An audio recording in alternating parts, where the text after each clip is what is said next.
At this point in time, could we all stand for a Pledge of Allegiance? I pledge allegiance to the flag of the United States of America and to the republic for which it stands, one nation under God, indivisible, with liberty and justice for all.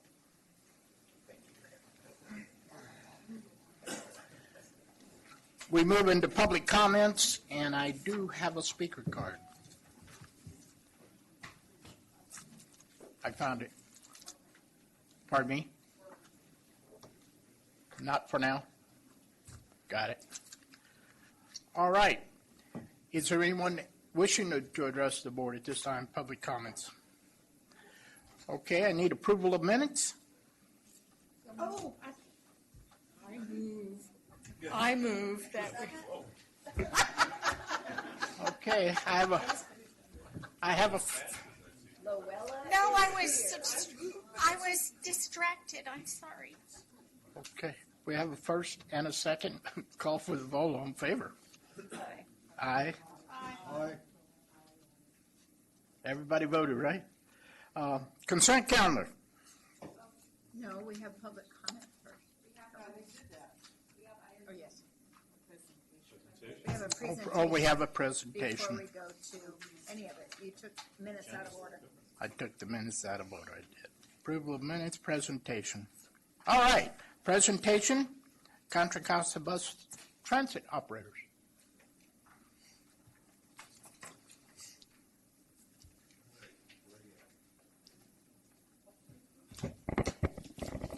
So they're coming. So the transit operators for the county are coming today to present their annual report on the different transit agencies that function throughout Contra Costa. I believe Tri-Delta is first. Jeannie Creek, thank you. So good evening. My name is Jeannie Krieg, and I'm the Chief Executive Officer of Tri-Delta Transit. Eastern Contra Costa Transit Authority is our formal name. Tonight, the Contra Costa County Bus Transit Operators are here tonight to give you an update about what we've been doing.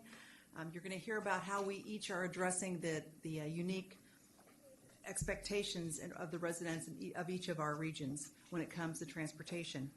And while each region is unique, we also work collaboratively to make sure our residents have the transportation options they want. The three small operators have identical fare structures, a shared regional pass, as well as the ability to use a day pass for individuals who want to travel across the county on all three systems. Our latest group project is our Summer Youth Pass, and that's what this looks like. Thanks to the generous support of 511 Contra Costa, who is subsidizing the passes, our residents 18 and under can buy a Summer Youth Pass for $35, which is good for travel all summer long on Tri-Delta Transit, County Connection, and WestCat.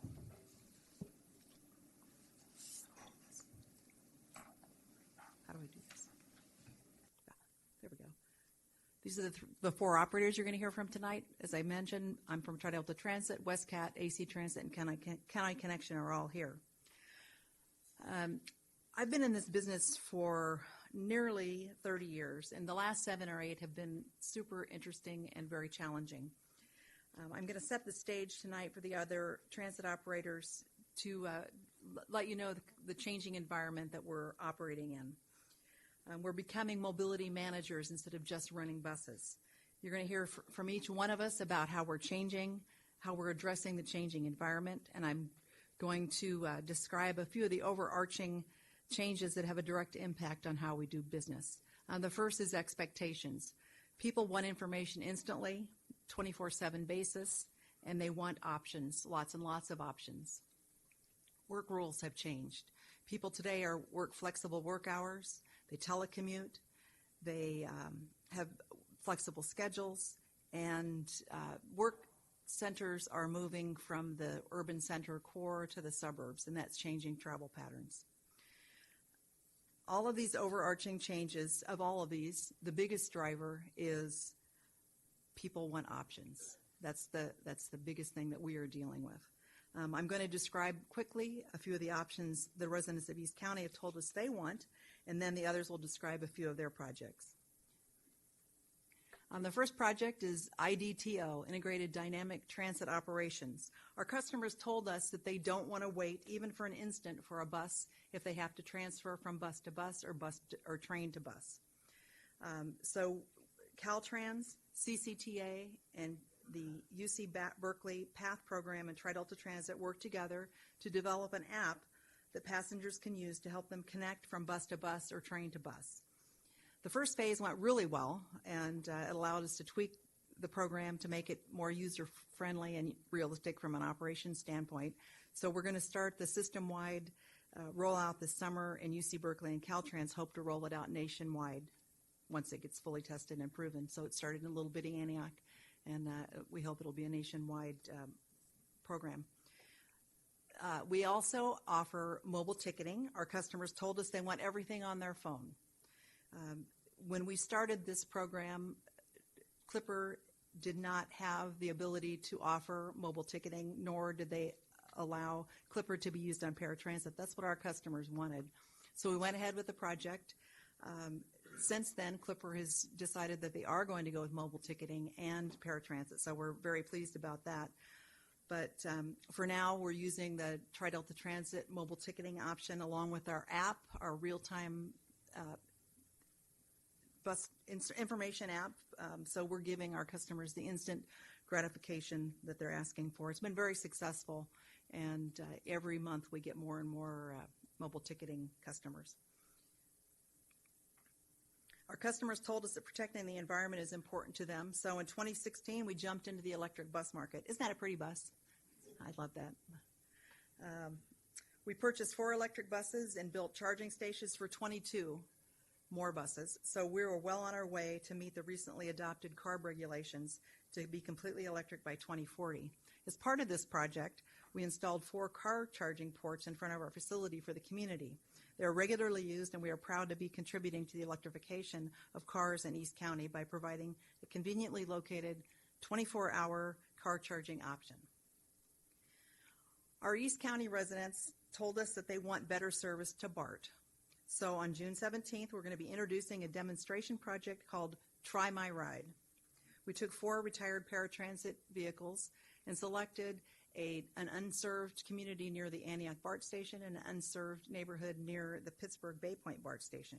An app is going to allow residents to Uber-style their ride to BART and back home.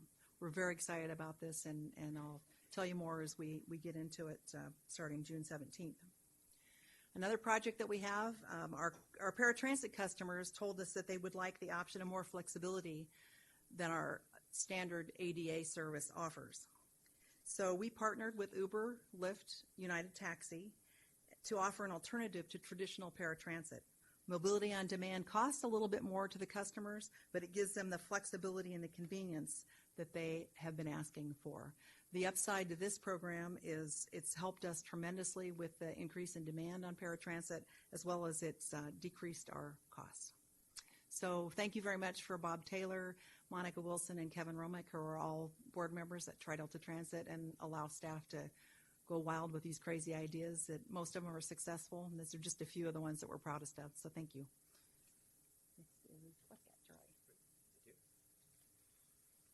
Good evening, Mr. Chair and members of the board. I'm going in a more conventional direction this evening. So I'm going to give you a summary of our services, tell you what we're doing, and talk about the importance of conventional transit in our situation in the county, which differs from many other places in the county. So the basics of our system are that we've been the public transit system for the western portion, western communities, north of Richmond, for about 42 years now. We're a JPA structurally, and we're one of the smaller operators in the Bay Area, 55 revenue vehicles. We carry about 1.25 million passengers annually. And like many of the operators in Contra Costa counties, we outperform the MTC region on all the statistics they measure annually. This is our service area. Up in the upper right is the Carquinez Bridge, and we are on the I-80 corridor. We're a residential community, and about 70% of the trips on transit in our service area begin or end outside of the service area. So that is a different structure than serving inside the community needs. The community needs that we do serve are primarily schools. We have service to senior centers and other medical facilities and lifeline services, getting groceries and that type of thing, and employment. But our main focus is from the Hercules Transit Center to the Del Norte BART station along the I-80 corridor. And then we have other connections to the Contra Costa network in Martinez, service to Martinez Amtrak, and recently introduced service to the Transbay Terminal in San Francisco. Not recently introduced, it's been going for 14 years now. So we operate local fixed route. We have paratransit service in our area for anyone 65 or older, independent of the ADA boundaries around our fixed route services. It's a long-standing since the establishment of the agency initially. This has been a policy. We took over the BART Express services in 1998 and essentially extended the reach of the transit network into our community. Big change for us, but I wanted to talk to you tonight about the Transbay Link service that we introduced in 2005. We introduced it initially with borrowed vehicles from another cooperative transit operator in the Bay Area, and we've been sort of scraping together the money to expand it. This is the ridership history. We initially, when we introduced it in 2005, had a target of 95,000 annual trips. This is the year-over-year increase that we've experienced, and we see double-digit increases when we have capacity. So that's been a big issue for us. But in the most recently completed year, FY18, we had triple our target numbers. And this is what it looks like for next year. We are seeing a huge increase, and I want to talk about two factors. This is projected through the end of the year based on 3 quarters of experience this year, so over 335,000 projected. This is the reason. There are very few alternatives in the Bay Bridge corridor. You've seen this. None of the alternatives are pleasant, but a one-seat ride from home to your workplace in San Francisco really makes a difference and is appealing. So that's what our focus has been. Also, this has been a regional investment. This was the Transbay Terminal, and when it opened, we saw an immediate increase. So it's an appealing destination for people. Unfortunately, the reconstruction has, we haven't lost the riders we gained. We got them introduced, and they stuck with us, but this was a design feature and a policy from the beginning funded by the region. You've seen this, transit contribution in congested corridors. This is what one bus can do, same number of people carried, and this is what the private automobiles would look like if they were carried that way. And because our service aligns with the regional objectives, we actually received grant funding from MTC through the Bay Bridge Forward program to purchase 2 double-deck vehicles. It expands the capacity of each vehicle by 40 to 45%. Our friends at AC Transit conducted the procurement and got these of their own. Very grateful for that. And this is it in service earlier this year. This is one of the other reasons that there's a great deal of interest in our services now this year. So, and this is just a picture of the 80 corridor, and the message here is that all the available expansion capacity is already used up and is already being, this is the side roads or whatever, and it's filled as well. The only guy in this picture that's happy is the runner on the trail. And this is the conduit for our residents to get not only to San Francisco, but to Oakland. And there is a study underway right now by WICTAC studying high-capacity express bus in this corridor to northern Alameda County. So that concludes my remarks, and this is my contact information. Thank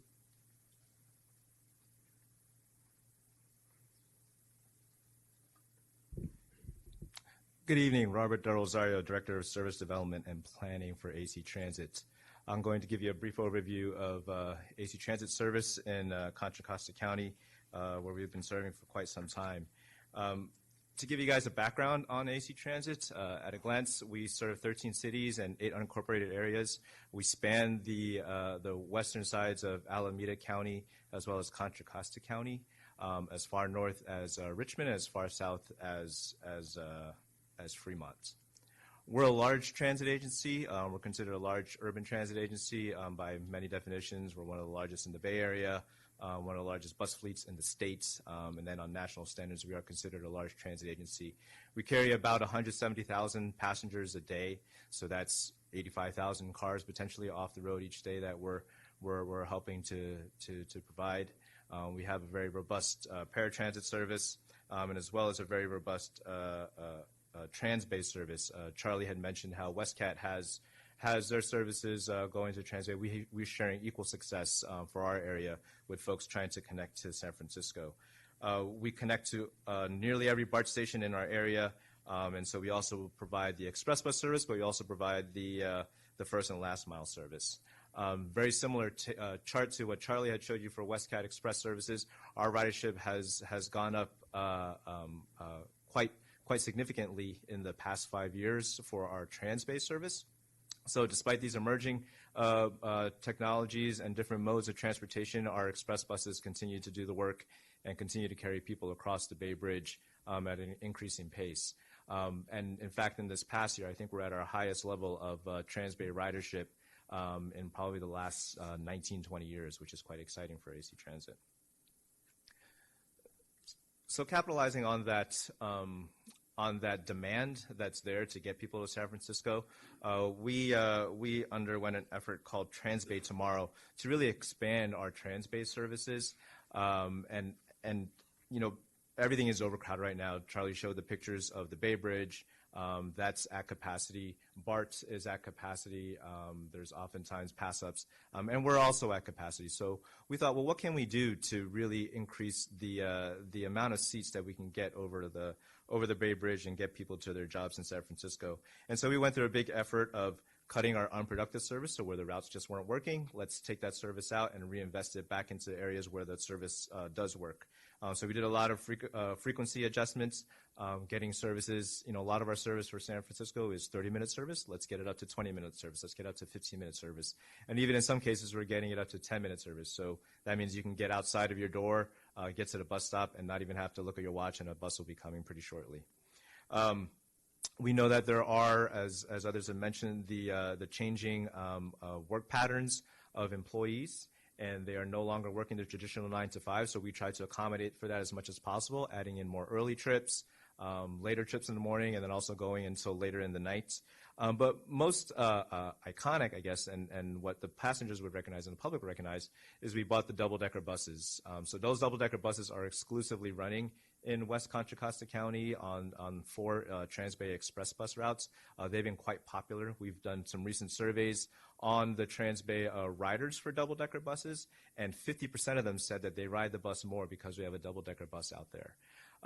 We've had loads of up to 90 to 100 passengers on a single bus, which is really astronomical for AC Transit's standards and for standards for bus transit. We're also recently partnered with BART and the other transit agencies to provide the early bird bus network. As you guys may know, BART is doing construction and therefore not running service between 4 a.m. and 5 a.m.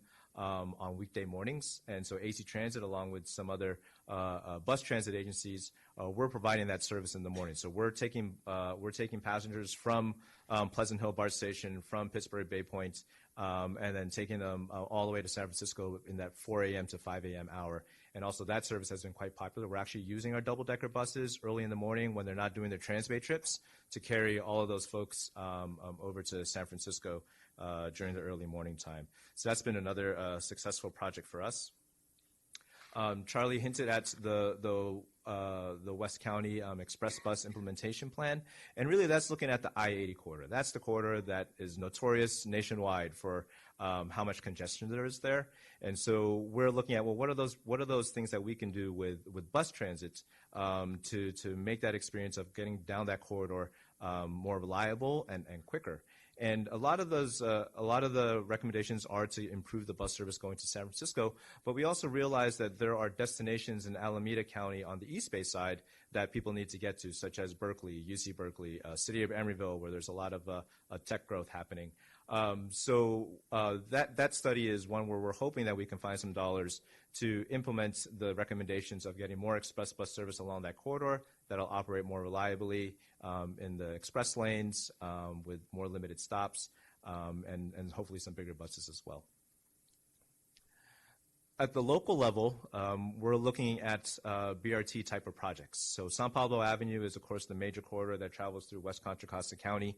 ACTC, which is the CCTA equivalent for Alameda County, is looking at what we can do to improve transit along this corridor. It identified this corridor in particular as a key transit spine, and we know that it's just not working at the levels that we want it to. There's a lot of delay, a lot of traffic. It's often used as a bypass for I-80. And so we're thinking, what can we do to improve that service along San Pablo Avenue? And one of the ideas is bus rapid transit, really giving transit a priority and top billing feature on the corridor, and giving it dedicated lanes and really having the buses travel more reliably. So we're excited to be working with ACTC and other partners on that project. And right now we're just in the planning phase, but hopefully we can get through environmental and get to some sort of construction in the near future. And then finally, I want to talk about our zero emission bus technology program. We have the largest hydrogen fuel cell fleet in the country. You may or may not know that the California Air Resource Board is now mandating transit agencies to be 100% zero emission by 2040. We think we have a really good head start on that with the fuel cell buses. We're also looking at purchasing battery electric buses. And so by the end of 2019, we'll have 30 zero emission buses in service, and then another 45 in the following 3 years. So we're really focusing on this effort, and we think it's going to be great, not only for the agency to be cleaner, but also great for the communities that we serve. So with that, I just want to thank you guys again for giving me the opportunity to speak and talk about our efforts in Contra Costa County. And with that, I'll pass it on to Ruby from County Connection. Well, good evening, Commissioners. Thank you for giving us a chance to talk about our various transit agencies. They covered everything I was going to say, so I'll be happy to answer any questions. I do have a couple of things to add, actually. My name is Ruby Horta. I'm the Director of Marketing, Planning, and Innovation for County Connection. Rick Ramos here apologizes for not being able to make it tonight. He had prior arrangements. So I'll talk a little bit about who we are, but not go into too much detail.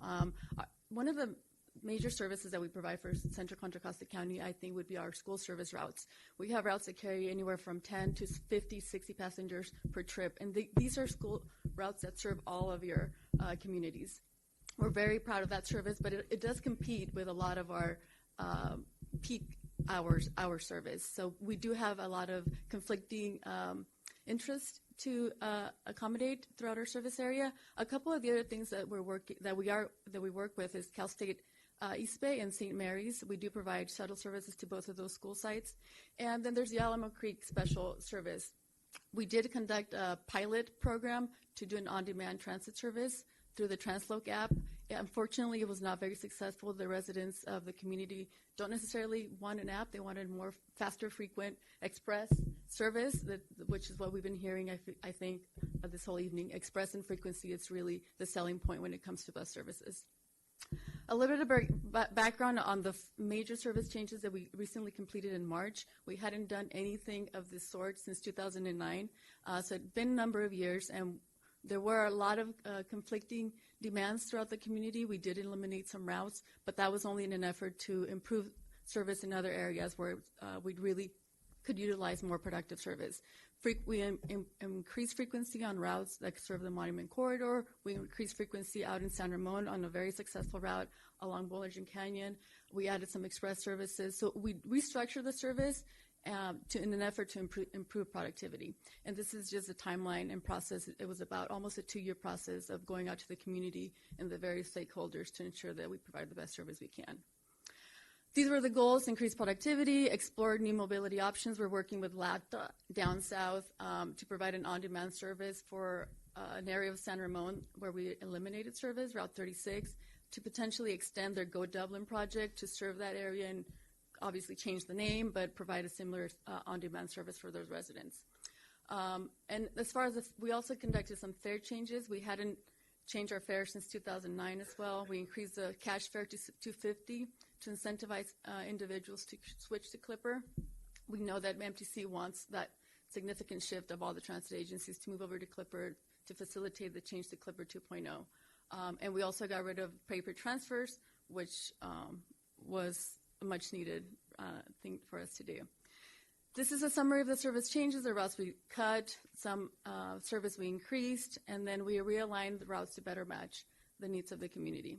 We also changed all of our schedules, our system map, to really put it in the face of our passengers that there's a change, pay attention, so you don't miss your trip. And this is a summary of our fare changes. We did a significant amount of outreach on the Clipper side. We distributed over 1,000 Clipper cards to passengers and explained to them, how the day pass worked, the fact that you would save money if you use a Clipper card, because now with the fare increase, you would be paying $2.50 on every single trip. And this is just looking ahead. We have the 8 electric vehicles on our fleet. They're all serving Walnut Creek. They're the first inductive charging electric vehicles in the Bay Area. We have 2 inductive chargers at the BART Walnut Creek station. We have had our ups and downs, like with any new technology, but we are confident that as the technology improves, we'll be able to deploy additional electric vehicles. We are working on a senior and ADA transportation project to make regional transit trips more efficient for the community that really needs that direct trip all the way from East County all the way down into San Francisco. And then additional mobility on demand services as well as autonomous vehicles. That concludes my presentation, and thank you again.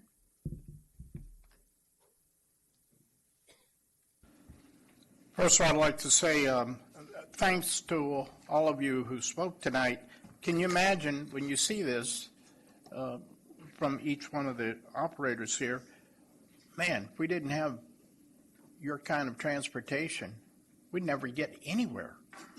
So it's hard to get anywhere anyway, but by gosh, when you actually see this, and it also proves another thing is that as the technology comes in, we have to really be, as transportation orientated persons that we are right now, and everyone in this room is involved in that, is that I guess the technology, we have to be on top of all the technology that comes across, because it will help all of us as we process this Bay Area explosion.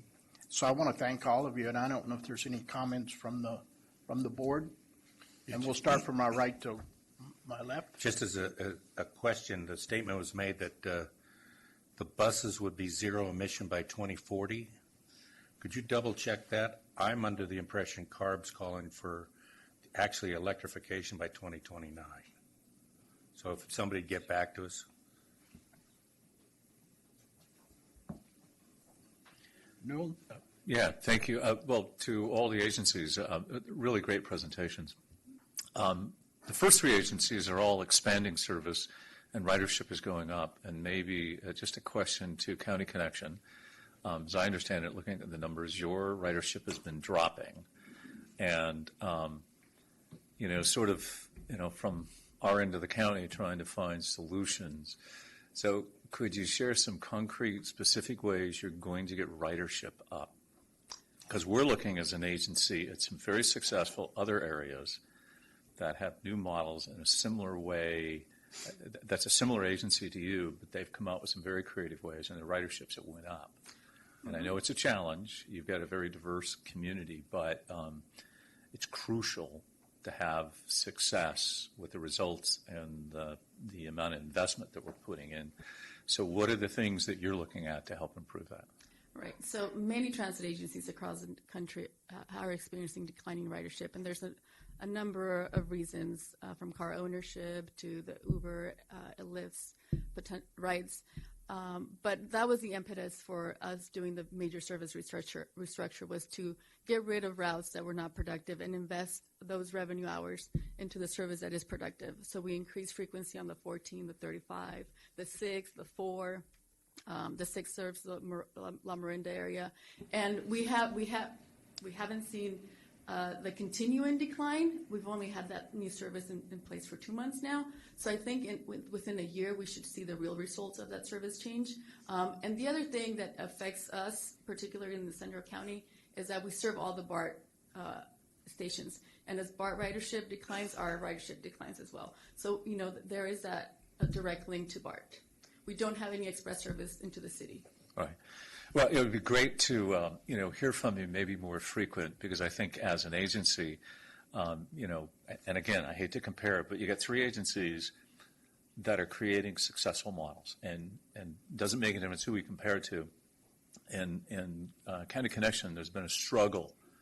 It's a pretty continuous downward curve, is to look at different ways, and I mean really dramatic, different ways. And I hope that we could hear from you maybe a little more often about what are those ideas. It will help us in our strategic planning of how we want to invest and what's going to get the, crude term, the biggest bang for our buck. What can we do to support those efforts to get better results, more successful? We'd love to hear from you. Okay, thanks.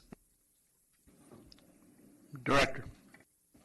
Commissioners, part of the partnership we have with the bus operators it's getting closer and closer. We're working closer to try to find grant money.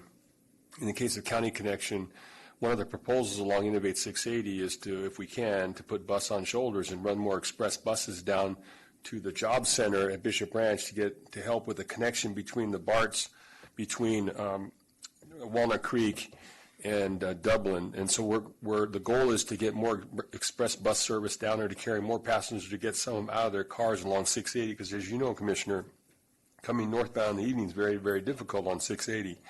So that's the idea. And then recently we were awarded an $8 million grant from USDOT for our Mobility on Demand, or Mobility as a Service, or MOS app. And the idea is to have a platform that then integrates all of the detailed information from all the transit operators into one platform, and it provides services that come out of that platform. And one of them is scheduling, it's trip planning, and consistent fare payment.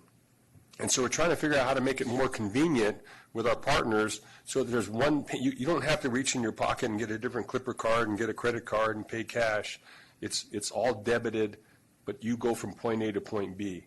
And we're also working with BART on that. So we're trying to find ways of using technology to get people into another mode of transportation. And so we worked with Jeannie out at Tri-Delta for that connection protection. And so we're looking for all opportunities, for all grants, to find ways of putting our citizens in our area in another mode of transportation besides a car. Yeah, I just wanted to say thank you to all of you, and huge applause, excuse me, for all the work you're doing, particularly the innovative stuff that is going on in East County. You guys are leading the way, and I couldn't be more proud. So bring everybody with you, okay? Let us know what we can do to help. My final comment would be, if any of you, as you are, you're innovators, if you come up with some really bright idea, spread the wealth. Let us all know. Let your partners go. Let CCTA know, because we might be able to expand upon that and truly help you out, because we all, believe it or not, we're all connected. Because we can't go nowhere without you, but then again, you can't go nowhere without us. So we're kind of pretty much together. With that, again, I thank all of you for your reports tonight. Now I get back on task. I move on to consent calendar. Mr. Chair, I would like to pull item 2A13, the legislation item, from the agenda for a separate discussion. I'd actually like to add an item to the legislation item to add for discussion tonight, SB 336. So, Mala, do you want me to add that as a separate agenda item as an urgency measure, because it's moving fast through the legislature? No, I think we're going to address it as part of the 2A13 as it allows us, the agenda item talks about any state or federal Okay. legislation pertaining to authorities' legislative program. Wonderful. Then I would just like to pull that for a separate discussion so we can get a report on SB 336. Okay, I would. I would move the balance of the Second. consent calendar. I have a first. And we have a second, with the exception of 2A13. We'll call for the vote. All in favor? Aye. Opposed? All right.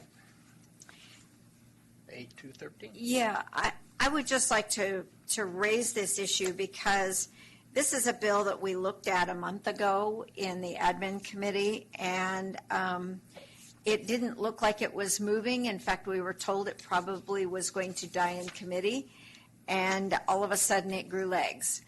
And it's now in the assembly and scheduled for referral to committee there. It's been passed out of the Senate on a pretty big vote, 25-7, just this week. So I think we need to turn to Lindsay and ask her for an update on this, because I think this really affects a lot of what we're doing here in central Contra Costa County particularly. SB 336, this is the Dodd bill. And Yeah, this is the Dodd bill that we discussed last month. It's not in your agenda packet. Yeah, putting operators in autonomous vehicles is kind of conflicting with what we're trying to accomplish, so. So to give Lindsay? you a brief overview for those of you who don't know all of the bill numbers and what they mean off the top of your head, Senate Bill 336 requires transit operators, defined as public transit operators or private transit operators that receive public funds, to staff their autonomous transit vehicles with at least one employee trained in passenger safety, passenger communication, assisting the disabled and elderly, emergency response, and preparedness. An employee is not required if the vehicle is operating on a closed-loop fixed guideway, like, for example, within an airport at SFO. The bill is co-sponsored by 3 transit unions or their affiliated organizations, and essentially they are requiring that an attendant be in a vehicle. And I think one of the reasons we wanted to bring this to your attention is because we as an agency and many others in the field are still trying to figure out the business model for how public and private partners can work together, including public transit operators, in incorporating autonomous vehicles into an integrated system. You know, we see them and believe them to be a complement to transit. This is helping to deliver more people to high-frequency bus stops, and will support the efforts of our bus operators that you just heard. This bill is kind of putting innovation it's putting regulation ahead of innovation, in the sense that we still haven't really figured this out yet. We don't know what autonomous vehicles are going to look like in the future. Public transit operators may find it more efficient to operate 2-person little pods between certain places, and if you're requiring an operator or an attendant to be one of those, it kind of defeats the purpose. So that's why we're bringing this back before the board to consider taking an opposed position, so that we can go on record with that before it makes its way to the assembly. Well, I'll start again to my right. Thank you. I'm just curious, have we had any conversations with Senator Dodd, or has Mr. Watts had any conversations with him? Do you want to answer that, or you want me to answer that? So we have briefly checked in with the author on this bill, and I think that he hears our concerns about it, but we believe he's still intending to move forward with moving this forward. And do you know if he's heard from other like-minded transit, those of us who, like ACTC and everybody? I do not believe so, given the rate that this bill has moved. many organizations were led to believe that the author was going to pull the bill and it was not going to move forward, and all of a sudden it's quite quickly growing legs. I have no problem opposing it. I was just curious if he had been amenable to it. I was just going to say, I'm on one of the League of California Cities statewide committee that looked at this, and it's just surprising. The fear factor that's been used in this bill has nothing to do with autonomous vehicles. It's saying, you know, could you imagine our children on school buses? Well, first of all, this law has nothing to do with school buses. It's not even the jurisdiction of this bill. It's using something else as a fear factor. I get why they want to do it. This is a labor bill. But, you know, we have to move forward. We have to move forward. We have vehicles that we're testing. We are the lead author on getting legislation done so we could have autonomous vehicles. If you recall, BART trains weren't going to have, they're not supposed to. They're automated trains. They, by labor agreements, required to have an operator on there. And we have trains that operate all over the world on closed systems that don't have them. So we need to be really clear. This isn't oppose unless amended. The amendment is don't do the bill, because all it is, it's singularly. So I hope we come out with a strong oppose, period. Because Senator Dodd asked for my endorsement recently, which I gave him, and I'm happy to talk to him about this as to why we're opposing it. So I'm assuming a letter is going out tomorrow? Thank you.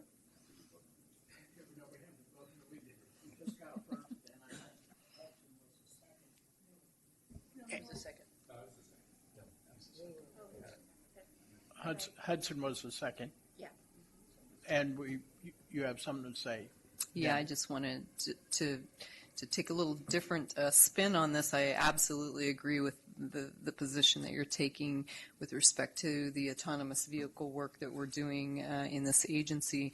I'm just wondering if I can't get Senator Dodd to amend it a little further and add in that BART does not need to have train operators in the front of the trains, but I have no problem with a person being on the train in terms of an assistance on, throughout the train.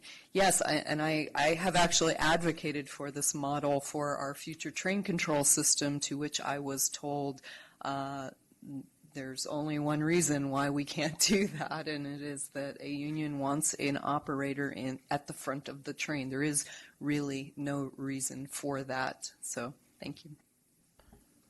Okay, we have a first and a second. I guess I would ask the language of the bill. We would all know what the language is going to say, correct? Yes, we can also send out an update tomorrow. Too. Okay, because I guess we want this to go out as rapidly as possible, as called ASAP in big capital letters.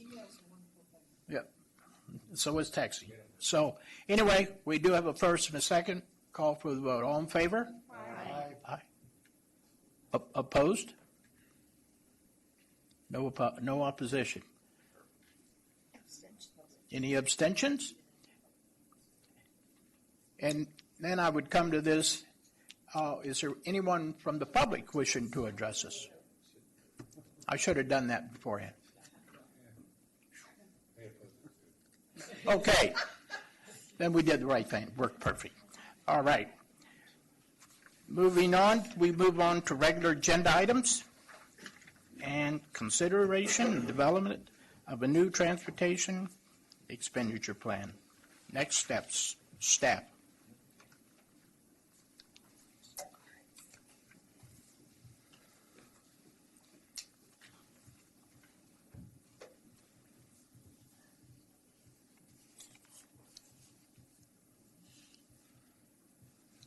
You know what I might do right now? I think what we'll do, we do have speaker cards. I think I would ask the speakers to come up, and as we proceed into it, we might entertain other speakers.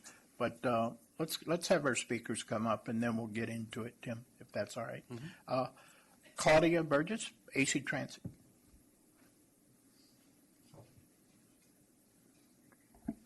Mr. Chair, while she's coming up, can I ask a legal question? And Sure. I thought that Should we proceed? I thought this had to be on a general election. And so is March 2020, Madam Council, considered a general election even though it's a primary? It can be on a special election, so that's why Oh, it can't. It can. Thank you. Yes, ma'am. Good evening, Commissioners. Claudia Burgos, Director of Legislative Affairs and Community Relations for AC Transit. Good to see you all again. Just want to read in a couple of points on behalf of our leadership. AC Transit remains committed to playing an active role in the development of a new expenditure plan. Thank you to the CCTA staff for meeting with the bus operator general managers, including AC Transit's General Manager Mike Hirsch earlier this week. As mentioned in the AC Transit presentation from earlier today, in West County we have 27 bus lines providing over 1,100 daily service hours to 5.8 million riders per year in West Contra Costa County. On April 26th, AC Transit presented a formal proposal to the WICTAC board, which outlines AC Transit's needs for both operating and capital funds, including funding for improvements along the San Pablo corridor, which my colleague Robert mentioned earlier today, funding to purchase zero-emission buses to meet that new California Air Resources Board rule, and funding for a new facility in West Contra Costa County in order to help meet our growing needs. AC Transit Director Chris Peoples, who could not be here tonight, put together a one-page summary, which I have here and I will leave for distribution, which shows the level of transit funding included in other successful transportation sales tax measures in the state and region, all of which fund transit at a level of over 40% in their measures. And consistent with some of the findings from the focus groups that you heard of in your last meeting, people want better connected, more reliable, more frequent, more accessible transportation, and funding bus transit service is a concrete way to meet this need. Bus transit is a core of public transportation and will go a long way in taking people out of their single occupancy vehicles and off the roads and highways, which is also consistent with another key finding of the focus groups, and that is that people want options so that they don't have to get into their car in the first place. AC Transit's recent deployment of our double-decker buses, which again you saw earlier today, is an example of how we're looking at innovative ways to meet the needs of our riders. We look forward to continue working with WICTAC, CCTA staff, and the Commission to develop a successful transportation expenditure plan that will ultimately be successful at the polls in 2020. Thank you. Thank you. Dave Campbell. Chair Taylor, may I suggest that we take the staff report first You'd and rather then have the staff report? and Okay. then take public comment? Okay. Got it. We're going to do staff report first. Okay, good evening, Chair and Commissioners. My name is Timothy Hale, Deputy Executive Director for Projects, and I'm here to discuss the consideration of a new development of a new transportation expenditure plan and next steps. And so in February 2019, the authority authorized staff to begin exploring development of a new TEP and conduct public and opinion research, propose guiding principles, and prepare work plan, schedule, cost estimate for development of a new TEP. And at its March 2019 board meeting, the authority directed staff to conduct more public opinion research concurrently with the development of a new TEP work plan. And so on behalf of the authority, EMC Research has conducted that public opinion research, and Sarah LeBlanc with EMC is here to provide an update. Thank you. Hi, Sarah Labatt from EMC Research. Nice to see you all again. My colleague Sienna Ziegler is here as well, who really is the brains behind the operation up here. So we'll go through these poll results. This is a summary of the results. There's some slides in an appendix to this that you'll have access to as well, but we're going to hit the highlights here tonight. So we conducted a hybrid email to web and live telephone survey of likely March 2020 voters. So as you look at this data, we're really looking at a March electorate. We conducted the survey May 1st through 9th, so we just wrapped this up last week. It's been a blur. We did about 1,300 total interviews, so the overall effective margin of error when you're looking at data for the overall countywide is about 3.2 percentage points. We also employed a split sample methodology to essentially test two different models of a ballot question. They both had the same rate, the same term, the same revenue raise. We really were just looking at two different ways to sort of frame the measure in the ballot question. This is not two different TEPs. It's really just two different ways to ask the question that would be on the ballot. So one sample, we call it Sample A, was sort of a traditional style ballot question. It was modeled largely on the format of Measure X in terms of how it was phrased and what it would look like on the ballot. About half of the interviews were about half of the respondents got that version of the ballot question. All the other questions they got in the survey were the same. It really was about understanding the difference in two different styles of questions. So the traditional question, 678 interviews, a margin of error of a little less than 5 percentage points. Sample B, the other half of the sample, got what we're calling the outcomes-focused ballot question, and we'll show you those two questions so you can see the difference. It's not a hugely dramatic difference, but there's some differences in how we presented the question. About half the interviews went there. Again, a margin of error about 4.5 percentage points. The two samples are balanced demographically, geographically, attitudinally to really look at, we're really focused here as an experiment on the difference between essentially two different approaches. When we do have some results from prior research. We've done a lot of research here, so we don't have everything in here. It would be overwhelming, but we do frame this in some of the past research we've done as well. And what we're looking at here is March 2020. We do have data to look at November, but really what we're focused on for today is looking at this upcoming election.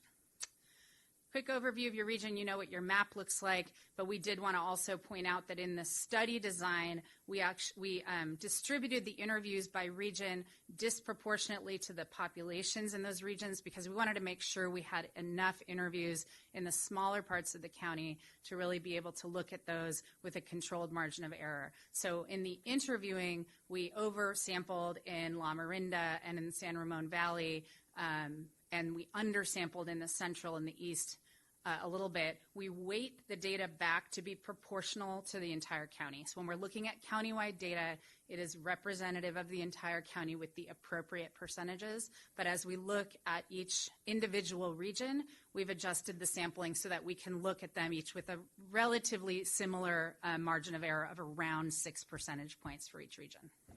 Mr. Chair, that was my question. Is that why the margin of error is so different? Which one are you referring to? In this column? Why would the margin of error, if you've got two surveys you're taking, one on sample A, one on sample B, and the rest of the questions are all the same, is the margin of error in one area 5.6 and it goes up to 6.7? So it's related to the number of interviews we did in each region, which isn't exactly equal. You can see there's I still know that, fewer, but I just, so you would use, that's why I never understood statistics and damn statistics. Thank you. So what are we going to see here in this data? First of all, awareness of the need for local transportation funding remains high, even with concerns about housing on the rise. And we've seen all across the Bay Area a lot of concern about housing availability and affordability. We're seeing it here in Contra Costa too, but the concern about transportation and getting around is essentially equaling the concern about housing right now, which is a little different than what we see in some of the other counties in the Bay Area where housing is eclipsing everything. Here, it's some of both here is what we see. We see a potential half-cent sales tax measure for transportation improvements in Contra Costa County supported by nearly 2/3 of likely voters. It's just under 2/3 when we look at it. Technically within the margin of error, but I want to be honest and upfront, and we'll show you this data. We're just below 2/3. When we add in the people that lean yes, we get to just that 2/3 level.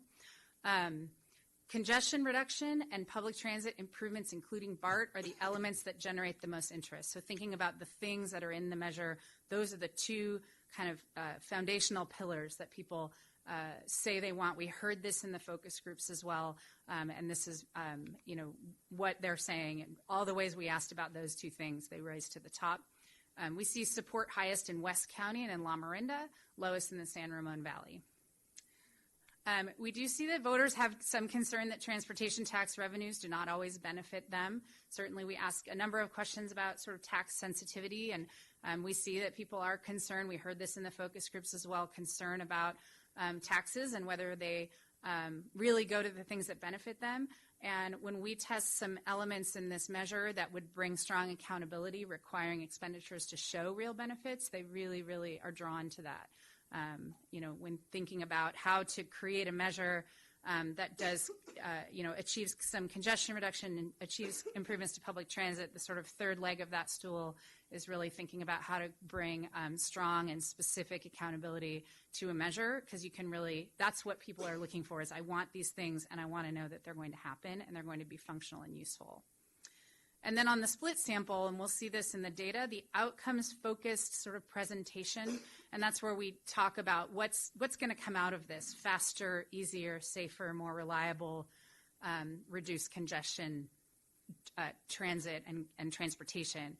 That sort of style of presentation of a measure fares a little bit better than a traditional sort of Measure X modeled program and project-oriented format once we present additional information about the measure that emphasizes project and program elements. I recognize that's a little confusing, but what we saw is that both measures are exactly the same with no difference in the first presentation. But as we walk through additional information and with the people that got the outcomes-oriented model, and we tell them these are the projects and programs that can be funded, then they react much more strongly than the flip side, where we started with, here are the projects and programs we're going to fund, and then here are the outcomes you're going to get. So while there's not sort of an initial difference between the two models, we really see that this really is about how do we present a package that to the voters is, yes, this is the thing I want, and this is how we're going to do that. We also see that the outcomes-oriented model is a little more resistant to potential opposition messaging, so thinking about what the vulnerabilities might be as well. So I'll run through this, and you'll all have access to this after as well. Things are going in the right direction, generally in Contra Costa County, 59%. As I said, we've been doing surveys for you for a really long time, so we have lots of data here. It's a pretty positive environment. I'd say a little more positive than most of the rest of the Bay Area. Economy's still good. They don't love the traffic. But I think what we see is this number moves down as the housing concern starts to eclipse everything else. And here you're not quite there yet. I'm not minimizing that concern, but certainly still a pretty positive environment here in Contra Costa County. An open-ended question about the most important problem facing the county. So they could say anything they wanted. We grouped the responses. The bars show the 2019 data, and you can see affordable housing and traffic and congestion are sort of top two. As you look down the list, it's sort of a mix. We have some housing concerns up there. We have road conditions and infrastructure concerns up there. Putting all of those together, they're really kind of top two concerns. Getting around and housing, top two concerns. It's pretty different than in September of 2015, which was the last time we asked this question for you here in Contra Costa County, where traffic was, while it wasn't a huge number, it was about the same number, but it was the top item that came out. And then water, right? In September 2015, coming out of a year where it wasn't raining like today, water was a much bigger concern there. And, the housing challenge in 2015 was very different. It doesn't come up on that list. The need for transportation funding, so thinking about the county transportation network, is there a need for additional funding? We've been asking this question since 2010, and you can see 80% believe that there is great or some need for funding. Pretty similar to in 2016, it was 75%, but a bigger intensity. 45% say there's a great need for additional funding as compared with 36% from 2016. So they still believe this is a problem that needs additional funding to address. We're seeing greater intensity on that belief. And looking at that by region, it's throughout the county. This isn't a one region problem. We see a little less intensity in the San Ramon Valley, but every region, more than 3/4 of the voters say there's great or some need for additional funding for transportation. So we asked a question here. It's there sort of at the top just above the chart. Do you agree or disagree? Most of the taxes I currently pay for local transportation improvements are wasted on things that don't benefit people like me. If you recall, when I was here a month ago talking about the focus group results, and this is something we've seen here as well as in lots of places in the Bay Area, just a lot of skepticism, a lot of belief that these are things we need, a lot of belief that there's a need for funding, but skepticism that it's going to make a difference for them. And so we see here a total of about 54% saying they agree, with 30% strongly agreeing that most of the taxes they pay for transportation improvements are wasted on things that don't benefit people like me. Certainly, this is a concern we have to think about. You have to think about how to address as you develop a TEP, as you start talking about what the need is and why you might move forward with the measure. It's a little different through the regions. You can see East County as well as the San Ramon Valley are the two regions where the concern about this is the highest. It's present everywhere. It's an issue to think about how to address. But I think, it's certainly an issue and one we really want to make sure we're emphasizing here because you're going to see you have pretty good numbers right now, but we want to really be thinking about how do you apply this concern and figure out how to help people understand that the things you're going to do will benefit them. Okay, moving into the ballot questions. So we'll do the traditional and then we'll do the outcomes oriented. So this is the traditional question. The text of it is there on the left. And it's very similar in sort of framing, as you can see, to Measure X. We did make some updates based on what you're thinking of doing and what we've learned, but it's pretty similar. 30-year transportation improvement plan to reduce congestion on highways 680, 80, 24, and 4. Improve BART safety, cleanliness, and access, enhance ferry and bus transit, including for seniors, veterans, people with disabilities, and students, improve bicycle and pedestrian safety, improve air quality, and fix potholes. Shall the ordinance levying a half-cent sales tax, providing an estimated $97 million for transportation annually the state cannot take, requiring funds directly benefit Contra Costa County residents and commuters, be adopted? It's a really long sentence, but it has to be one sentence, and we worked with your legal counsel to make sure we were within the regulations here. We have 75 words. You have to state all of the elements there at the end. So when we ask this question, we haven't really given them any information yet. This is an uninformed, how are people feeling right now vote. And we see 65% out of the gate say, yes, I would support that measure. Another 2 points. So another 2 points of people say, I don't know. And we say, well, do you lean yes or no? And 2 more points say, well, I would lean towards voting yes, which brings us to 67. You need 2/3 to pass. 67 is 2/3. So, really, we want to look at those 65% are the ones that we feel pretty good about. They're with you right out of the gate. The rest need a little bit of a push, but this is a great place to be. Also at 31% no with 29% solid no, less than the 1/3 that would be needed to defeat a measure. So sort of thinking about this and where you are today on this model of ballot question, very similar to how you approach this with Measure X in terms of the ballot question, right at just below that 2/3 level. Mr. Chair, again, when this question was asked, had there already been preliminary, did the respondents know they're already paying a half cent? Did they know that this was going to be an additional half cent, or it was totally blind? It's just, would you pay a half cent? It was just exactly this. We didn't give them any information. Okay, well, I've got a little problem with that, but.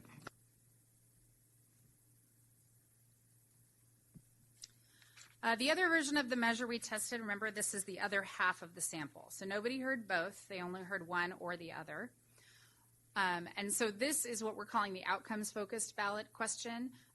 It has some similarities to the first version, but we really tried to couch the what is it going to do in a much more outcomes-oriented way. So to reduce congestion on highways and major roads, make commutes faster and more predictable, improve the frequency, reliability, accessibility, cleanliness, and safety of buses, ferries, and BART, make biking and walking safer, improve air quality, and fix potholes. Shall the ordinance implementing, the rest of it is all essentially the same, all the same provisions. So different presentation of the question, essentially an identical reception for this question, 65% yes, another it's 2 percentage points. It says 1, but in magical statistical rounding and weighting, sometimes you get 65 plus 1 equals 67. It's not a typo. So it is 67 when we add in those lean yeses. On the no side, again, identical to the first version at 31% total no, very few undecideds. So what is it in this measure that they're most interested in? We ran through a list. There's about 25 of these. I'm going to talk through this first slide of them. You have the rest there in the packet, but I'm not going to spend a lot of time on every slide.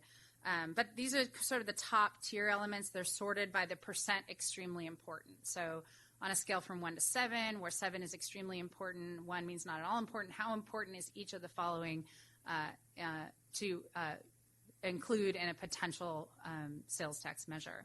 You can see top tier elements, congestion reduction right there at the top. Either way we ask about it, if we're specific about the highways or just talk about highways and major roads, a very important element people are looking for to include. Make BART stations and trains in Contra Costa County cleaner and safer. Again, 53% extremely important.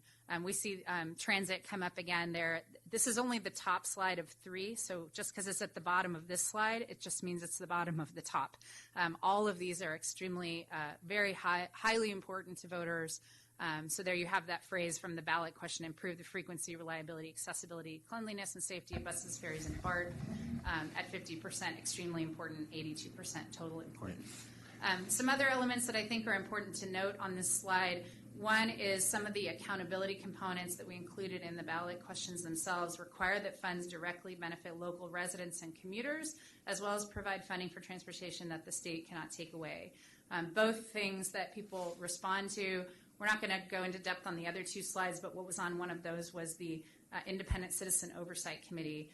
It doesn't mean you don't do it, but it's not as compelling of a way to talk about the accountability built into a measure as talking about making sure that there's a requirement that funds will give direct benefit and that the funding stays local. I know you can't do it now, but I have a feeling we may be doing another one of these. Improve the frequency, reliability, accessibility, cleanliness, and safety. The fastest growing bus system, transit system, is shuttles. Now that we know that you've got 50 in there, is there an opportunity to throw shuttles in there also? So it's shuttles, buses, ferries, and BART. Yeah, I mean, I want to be careful to not, this is not telling you what you can do with your TEP, and including the word shuttles or not. It's about how you describe the measure. This is not, you should not take this as here's what we should include and here's what we shouldn't include. This is really about how to frame it. So I don't think we had anything super specific on shuttles in this poll, but certainly something that if that's a thing that you're going to do, I think in the framework of improvements to transit, and we have some more questions about transit coming up as well, you'll see they really do connect transit to congestion reduction pretty specifically. I'm going to jump through these next 2 slides, which are the rest of the elements. You do have it there in your packet, so we can move on to a little bit of a regional breakdown. I know that this is a really crowded slide, but you have a lot of regions here. And we just wanted to show you kind of a flavor of the top, the same set of questions, and we just broke it out by region, the total percent important in each region. And big picture, there's a lot of the same things here at the top for every region. Congestion reduction is nearer at the top for every region. Transit is, some version of transit is near at the top for every region. We see a lot of consistency across what's important in every region. And if you look at the total percent important, these are in the 80s and 90s. A lot of people in all of these regions are looking for a lot of the mix of things that would potentially be included in a measure.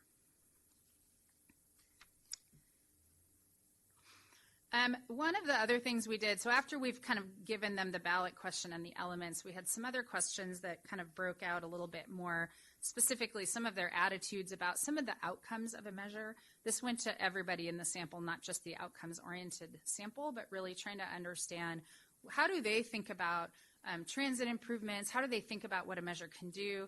And a lot of this really came out of the focus group research to understand, we sort of heard some things and developed some hypotheses we wanted to look at in this poll and understand, is this something that is really pervasive across the county? Having public transit that's faster, cleaner, safer, more reliable, more frequent, and easier to access would make taking transit a real option for more people. 74% agree with that statement.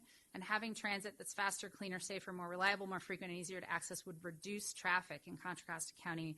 70% agree with that statement. So there's a real opportunity here to connect what you can do to improve the transit services in this county with making it an option and getting people, making it more accessible for people in the county and reducing traffic, which remember their top 2, right, is traffic reduction, congestion reduction, and transit improvements. And they put these together in a very real way. And we don't have a regional slide on those two questions in here, but it's true throughout the county. This is not just one part of the county. You can't get to 70 or 74% with just one part of the county. We see this throughout. The other one I wanted to talk about here is the last one on this slide. If this measure passes, it will make getting around Contra Costa County easier and more predictable. 49% agree with that, 25% disagree. And I think this is really where we see that concern about, is this going to work, come up. I'm encouraged by only 25% disagreeing with this statement, because that's less than a third. So certainly that's not an insurmountable obstacle, but thinking about some of the things Tim, I think, is going to cover a little bit later about if you decide to move forward, what are the things that you could do in terms of, as a public agency. You can talk about why you might go to the ballot and what the things are that it will do, and you can talk about that accountability and how you're going to make sure it just does those things and makes getting around easier and more predictable. So we see this really as a huge opportunity. This is that same question broken up by region of the county. This is a concern throughout. West County is much more likely to have faith that a measure like this, yes, good job, Mayor Butt, that a measure like this will make getting around the county easier and more predictable. But this is, I think, sort of stunning because we're not seeing the traditional pattern of some places have more faith and some have less. Other than West County, everyone has this concern. This is global to your county and something to, when I think about 2016 and what was in that measure and all the things that we did and you did in that measure, I think that we want to make sure we're really thinking about how can we have a way to talk about this that really addresses what I think is a big concern. They want these things. They have to believe it's going to happen. We did sort of a forced choice to understand the relationship. I know one of the concerns is, well, we don't have one big thing, right? So do we need a big thing? And when we ask them straight out, choose between a smaller number of major improvements focused on the most congested parts of the county versus a larger number of minor improvements in communities all over the county, we see about 2 to 1. They're looking for major improvements in the most congested areas. This really lines up with what we saw earlier about congestion reduction on freeways and on major roads. They're looking for, it doesn't have to be, I think the difference is it doesn't have to be a thing that they can touch, right? The improvement doesn't mean what we all think of as a project necessarily to the public. It means an improvement. Something makes it better in the most congested parts of the county. That's what they want focused on. Now, they all think that they're the most congested part of the county, probably as well. But certainly, thinking about how to talk about a measure, they want improvements. They don't necessarily need one interchange or one tunnel to see an improvement. So I think thinking about how to really frame a measure in a way that people can hear, it's going to help me get the places that I'm going. Finally, in the poll, we asked them some questions. We presented additional information about a measure to understand how interested are they, how does this fill in their gaps of information about the measure, and to understand how does it support their interest in voting for or against a measure. So there's 3 slides of this. It's all in your packet. We're just going to focus here on this first slide for today for expediency. But we sorted these by the total percent much more likely to support a measure after hearing it. You can see the top piece of information was, this measure will make our elected officials accountable for how they spend our tax money by requiring proof that anything that's funded with the revenue will make a real impact on congestion in Contra Costa County. They'll not be allowed to spend any money on things that don't make our commutes faster and more predictable. So we sort of came at the primary concern head on here to really understand, is this the thing? They love this thing. I know it's not an easy thing to do, but it really, thinking about, if you decide to move forward, I think finding a creative new way to talk about accountability in a way that feels enforceable and has teeth is really going to be important. We also see people are very interested in the idea of focusing improvements in areas with the worst bottlenecks. We saw that on the prior slide as well. Very interested, 55% much more likely to support a measure after hearing that. technology. This measure uses technology that makes getting around faster, easier, safer, more reliable, like synchronized traffic lights, on-demand shuttles to BART, smart freeway signs. So, I know one of the things that you focus on, and you're such a great agency at really thinking outside the box and pushing technology forward, and this says you can do that in this measure. They like it. It's not the thing, right? It's not the only thing. There has to be other pieces of this, but they like this idea of really engaging with technology and finding ways. In the focus groups we heard, I already have half of that in my pocket. Why aren't we doing it, right? So, thinking about how to engage technology is really important, as well as qualifying for matching funds. I think we talked about this back in 2016. This is something that they love hearing, that they're going to get money and bring it here, and it doesn't go away again. I'm going to skip over the other two theme slides here, but you do have them there. One other thing we did, as I mentioned earlier, is for each of the samples, remember sample A heard the traditional measure, sort of project, program. Sample B heard the outcomes focused. Here are the things it's going to do faster, more predictable, et cetera, et cetera. So for each of those samples, we kind of read them as a message, the other thing, the thing they didn't hear in their ballot question. So sample A, who got the traditional measure, we read them a statement. This measure will reduce congestion on highways and major roads, make commutes faster and more predictable, improve frequency, reliability, accessibility, cleanliness, and safety of buses, ferries, and BART, biking and walking safer, improve air quality, and fix potholes. So we took the statement we gave in the ballot question for sample B and gave it to sample A. So we're completing their information. We did the same with sample B. The outcomes-focused measure heard essentially the bullets about the projects and programs that would be funded. And what we see, remember, they were both at 67% yes when you include the liens in the first vote. Looking to the right, we can see the total more likely support on the far right of your screen. For sample A, who heard the projects and programs first and then the outcomes, they get to 76% say they're more likely to support a measure, 48% much more likely.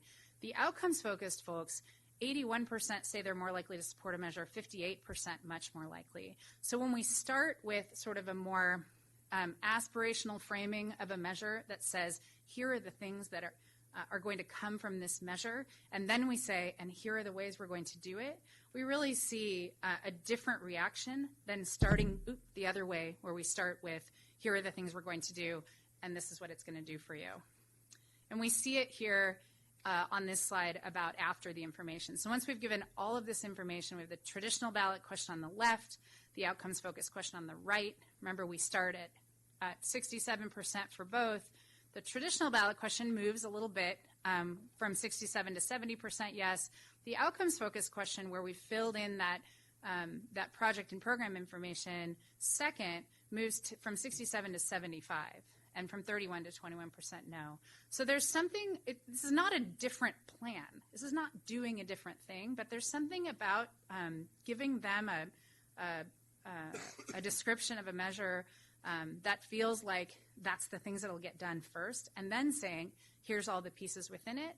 That's just a more compelling way to describe. We've described the exact same thing to both of these populations. By the time they got here, they've all heard the same stuff.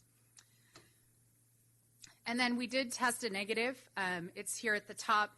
It's a pretty general negative based largely on sort of some of the negatives that might have come out back in 2016. And really what we're trying to do is understand what happens if there's a campaign against a measure or there's people out there that are talking against it. And we have the traditional again on the left and the outcomes oriented on the right. And what we see here is that negatives are damaging, but the outcomes focused measure, right, which rose more after the information, stays higher after the negative. So there's something about that model that really makes it a little more inoculated when it comes to some of the negatives that might come out. Finally, I wanted to show just this is the outcomes-oriented model only by region to really look at how does this vote progress. This is the same 3 votes, right? The initial vote after information and then the final vote after negatives. And you can see that in every region, right, we get a decent bump from the sort of just information we present. La Miranda didn't have far to go, so they didn't really go much farther up after that information. But then on the negatives, they mostly stay pretty high. This is, the information we presented is appealing in all regions. We didn't sort of focus on what one region wants, but rather tried to really make it appealing across the entire county. So in conclusion, and then I'm happy to take questions, we do see significant demand for congestion relief and transit improvements. This is not different than what we saw in 2016. The demand is here. We see that likely March voters are receptive to a potential half-cent local transportation sales tax measure to fund those outcomes. We do believe strong and specific accountability provisions that require that funds benefit Contra Costa County residents and commuters can help voters to overcome some of their concerns about increasing taxes. And we really strongly encourage a robust communications effort and what you can do as a public agency, to create the right environment so that if you do end up placing this on the ballot, that it's as ready as it can be to be handed off to a privately funded effort. With that, I'm happy to take any questions or. Were there any questions asked, and I think we did this last time, that would they be more or less likely to vote for this over other half-cent sales tax that might be on the ballot? We did not ask any questions in this poll like that. Okay, thank you. Yeah, I don't know how to ask this other than I heard the line that we can't get to 74% in any part of the county, and I'm not sure what you're talking about. But what came to mind is, but there is one part of the county that if we don't find, and I'm stealing Newell's thunder on this one, if we don't find what the people want in San Ramon and Danville, we're not going to get enough vote. That was clear from our last election to get it to 67%. And I don't know how to do it. I just know that when I saw the results of the last measure, and I put my hands over Danville, San Ramon, Blackhawk, and Alamo, if we took them out of the equation, this passes. But with them in, so somehow, some way, there needs to be a focus on what the problem is. Doing the same thing again isn't going to get us where we need to get. Well, I think we ought to wait till we hear from Tim, but I will just make this comment. We spent a few hours on going deeply through this before they put the survey together from the board's direction, put some comments to try to do this. It's actually East County this time. If you really look at this, East County has some real concerns. They don't perceive that we spent the majority of all the money in all of our transportation plans of $1.3 billion out there. They sort of say, well, we want more. So East County, while the San Ramon Valley says, what are you doing for us? Look at some sound walls, but nothing to do with real traffic congestion. But I think what we're going to hear is the road to success, and it's strong, is on an outcome-based transportation expenditure plan, which is not what we had before. If we present what we had before, give everybody something, and, well, we'll assume that it's going to do something, stop. It won't work. I think that's what you hear in this. And I think Tim's probably, hopefully, because I haven't heard this part, I've heard all of the other part, that I think you're going to hear that I got to practice. there's a strong road to success, but our voters are at a point in time where they see what they see. Don't tell me a story. Tell me the outcome. What is it going to do to help my commute? Factual, not just say give more money to transportation or a bus or more money to this. That's not an outcome. So it is different than how we have done this in the past. Now, when you go back to Measure J, we actually had some outcomes. Build the Caldecott Tunnel, build Highway 4, put all the lanes, put express lanes, and do an E-BART, and along with outcome-based. And guess what? We did them. But it's not enough, because now we're at worse congestion beyond most people's imagination than we were before we did all of those things. But it had to be at a time where people weren't working and going anywhere. But people see what they see. So I think this is really fascinating, and I think when you get to look at it, there's a lot more information in there that will maybe answer some questions. But I think maybe hearing from Tim might give us some direction here.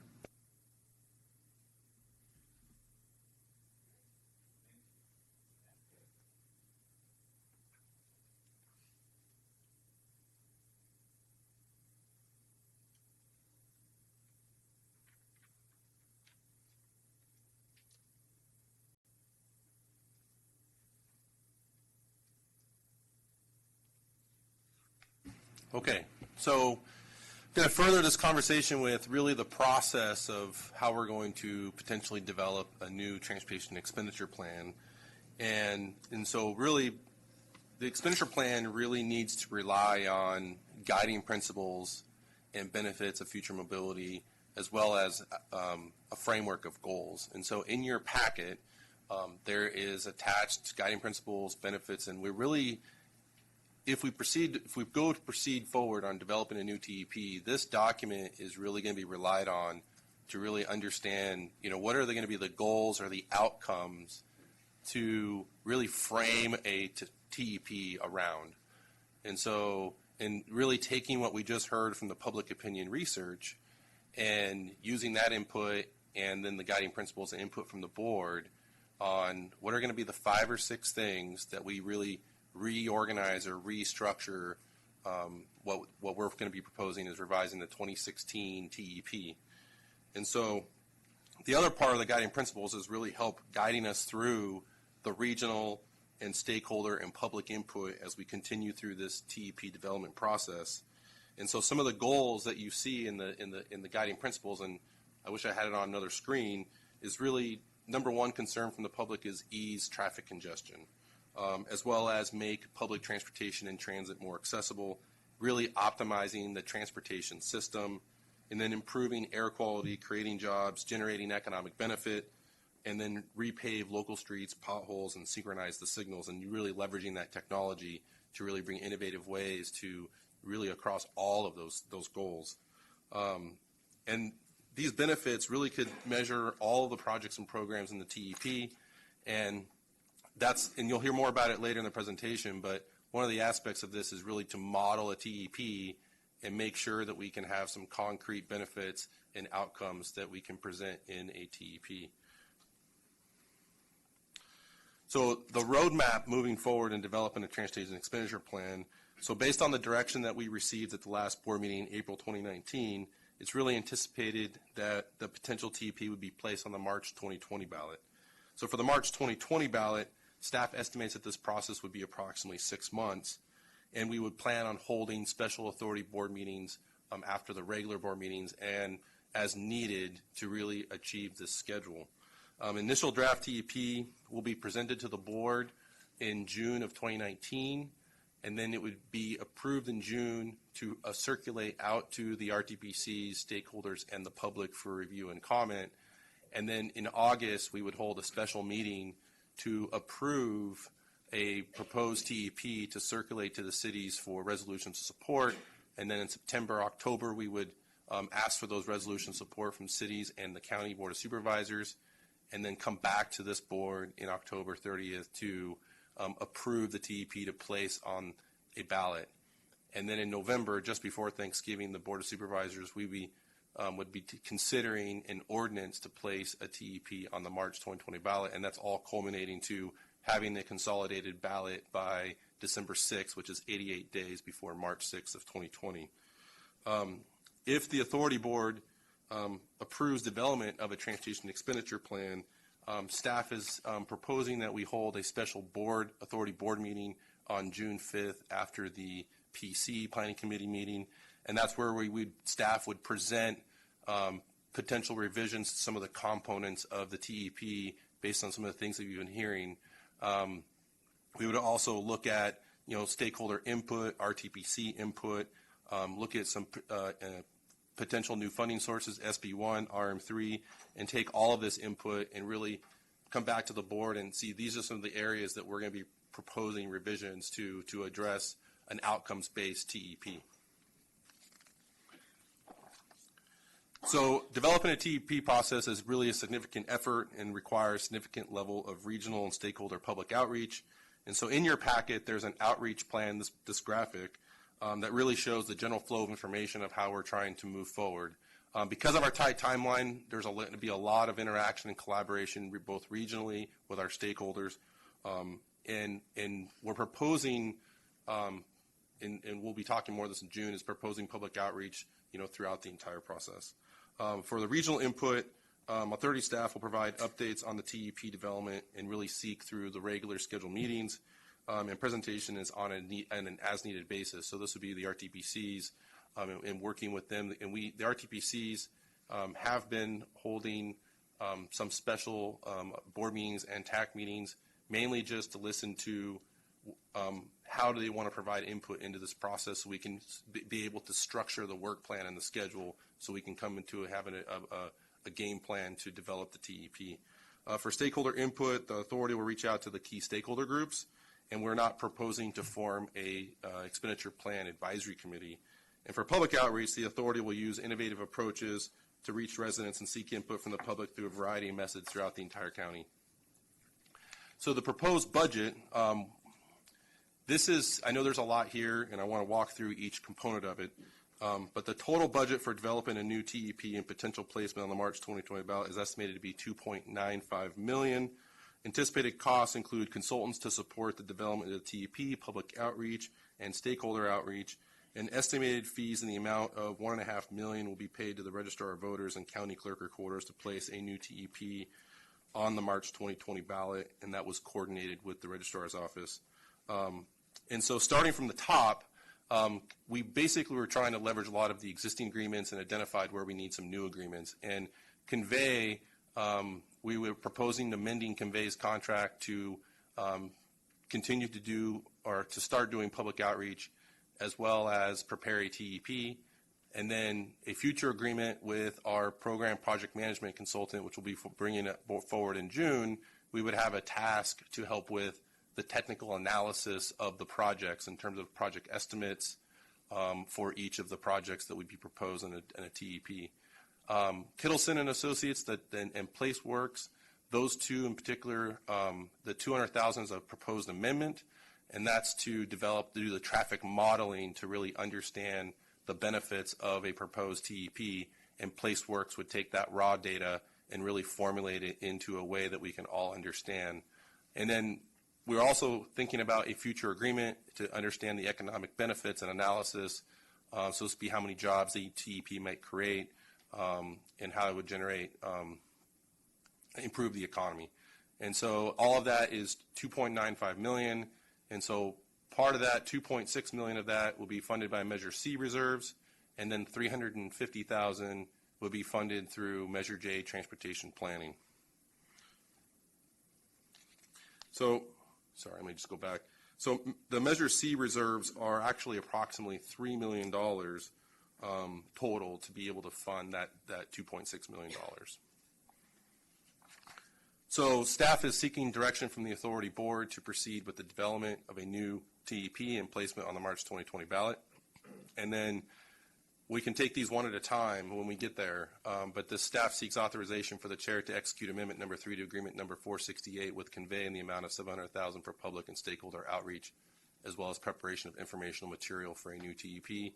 And then staff seeks authorization for the chair to execute amendment number 4 to agreement number 278 with Kittleson and Associates in the amount of $200,000 to perform traffic analysis and understand the benefits of new TEP. And as I mentioned, those future agreements for the PPM and the economic analysis, we will bring those forward in a future item to the authority board. So hopefully that kind of explained the budget and all the components of the contract. So with that, that concludes my staff report, and happy to take any questions. All right. I have 2 questions. If we were not to do this measure and there's $3 million in the Measure C reserves, has there been thought to what we would use those for? Or they're just always still there, and are there other projects we could use them for? They're always still there, and we would keep them there as reserves. Right, but if you're going to spend 2.6 of the $3 million, you're going to only have 0.4 million, and that's fine. If we make this decision, we're going to spend that reserve fund down, and since there's so much more commentary, I guess, to my colleagues, there's concern about spending public dollars, and I know we're very careful, but I guess I just want to bring that up. The other thing, I'm very concerned that all the things are good, the guiding principles, that slide and everything, but I think I read a letter, no, it wasn't, it was the Roadshow, it was in today's paper. People still don't understand the 12-cent sales tax or gasoline tax. And I'm concerned if we talk about improvement in pavement and potholes and what have you, they think they're already paying for that, so why would we do another half cent? I'm not saying we won't do those things, I'm just wondering if we don't highlight or, because the other things are good projects too, but when you hear filling potholes, that was our whole Prop 6 thing, and I just think that we need to be aware of that. Thank you.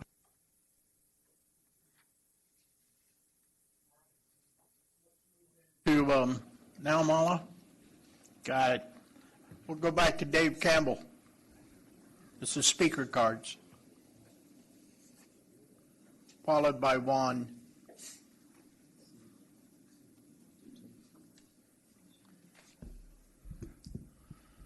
Dave Campbell, Advocacy Director with Bike East Bay.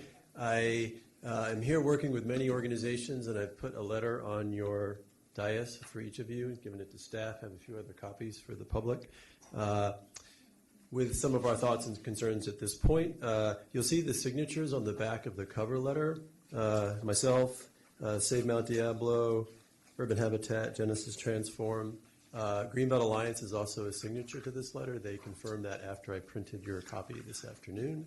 And then what I've also attached with our letter is the platform that we shared with you back in January of 2016 with many groups that we were working with back then, and those groups are also listed in that platform.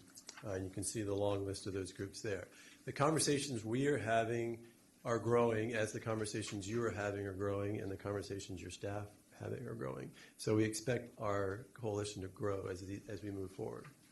But at this point, I want to share, speaking on behalf of the six organizations that are in the cover letter, we do support more funding for transportation. We know we need to improve people's mobility, absolutely.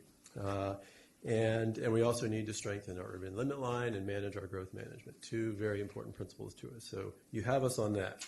But some of our initial concerns. One, thank you, yes, outcome-based measure. We're totally on board with that. We want performance measures. Let's tell the voters how many seconds they're going to save on their commute, how much more it's going to be convenient to use public transportation, how much more reliable their commutes are going to be. Tell them that, and then get into the projects and the programs that will deliver that. For sure.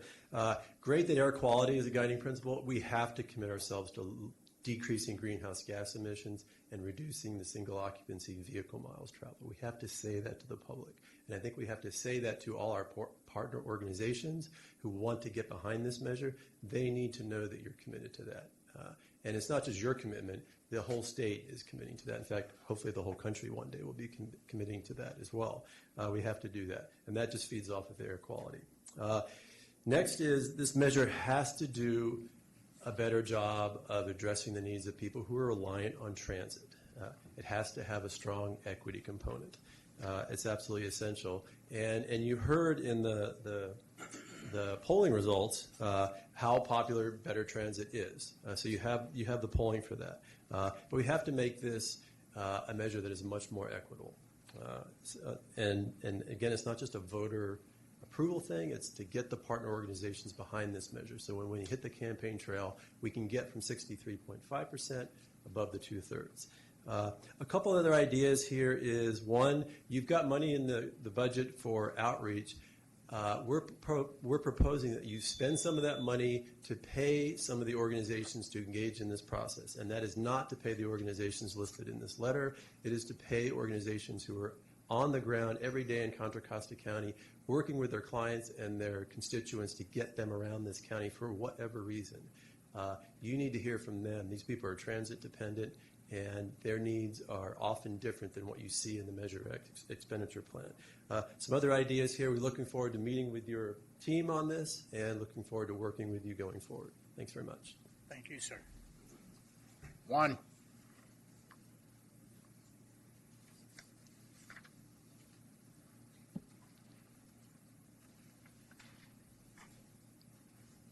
Hi, good evening. Thank you for the opportunity to speak tonight. My name is Juan Pablo Galvan, Land Use Manager for Save Mount Diablo.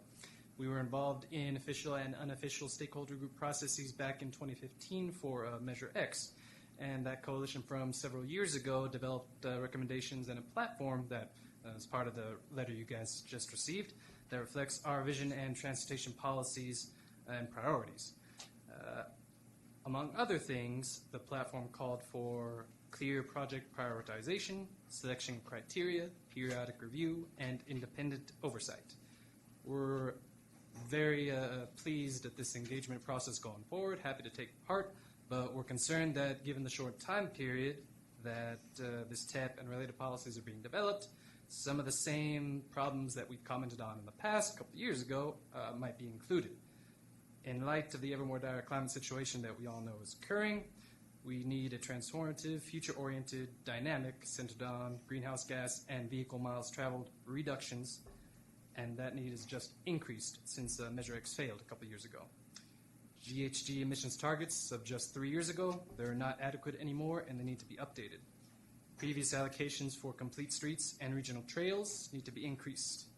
Growth management and other types of policies need to be treated just as seriously as large infrastructure projects. This new TEP should not fund every project that regional committees have proposed.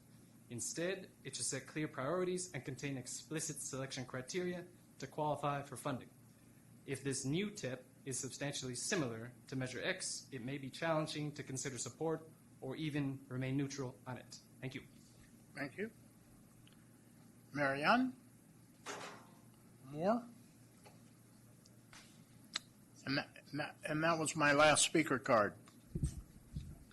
Good evening. My name is Mariana Moore. I'm the director of the Ensuring Opportunity Campaign to End Poverty in Contra Costa County.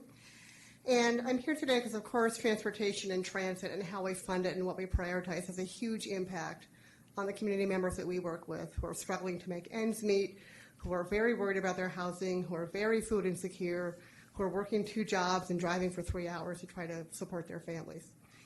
We have some specific requests when it comes to this plan and how you put it together.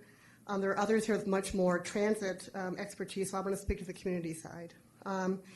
Given the inequitable nature of sales tax measures, which place a greater burden on the poor, the spending plan must have a strong emphasis on improving social equity and transportation affordability. This is especially important given rising poverty, inequality, homelessness, and barriers to accessing employment and other necessities in many communities across our county. The spending plan must also provide better mobility options for everyone. In the criteria, you mentioned students, seniors, disabled, and other folks who may not always be counted or in a poll. So those especially with the greatest transportation barriers and not just improving traffic flow, although that is important as well. Improving mobility options should be specifically called out as a key goal. It's the right thing to do and is also popular with voters.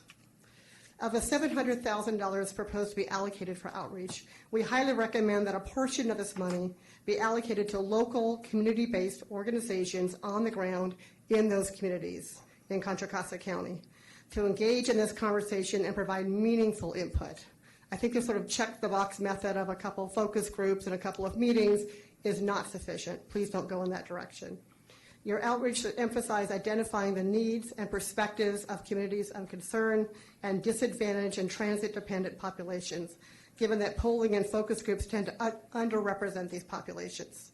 This outreach should not be a one-way communication with the community and the public, but rather a conversation where community input helps shape the ballot measure and trusted community partners help to gather and frame those conversations.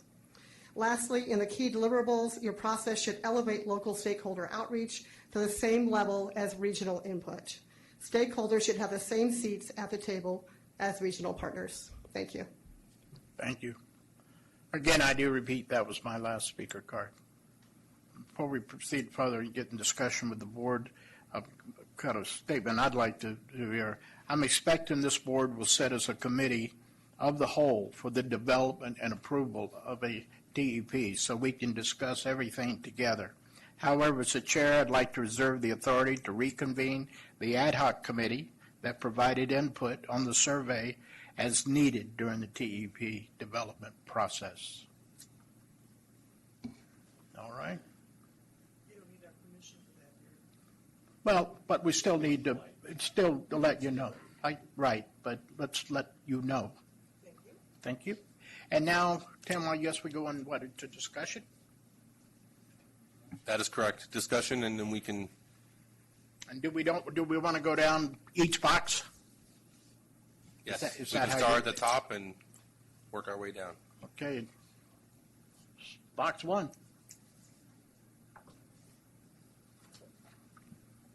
Well, I'll jump in. Somebody. Somebody has to start this. Box 1, absolutely.